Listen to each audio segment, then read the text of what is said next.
Hey guys, in this video I'll show you how to archive user and Time Doctor.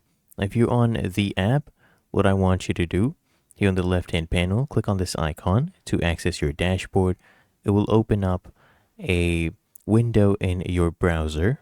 Okay, now once you are on your dashboard, make sure at least you are a owner in the company or admin, right, in Time Doctor. Then you just come here, you click on settings. Okay, we get this drop down. I want you to come here and choose users, and it would redirect us to this page. You'll see all your users and the one you want to archive. Let's say we want to archive William Hunter, right? I want you to come here on the right hand panel under actions. You'll actually see this icon. I want you to click on this. This will archive them. So this user will be inaccessible for login and place in archive users.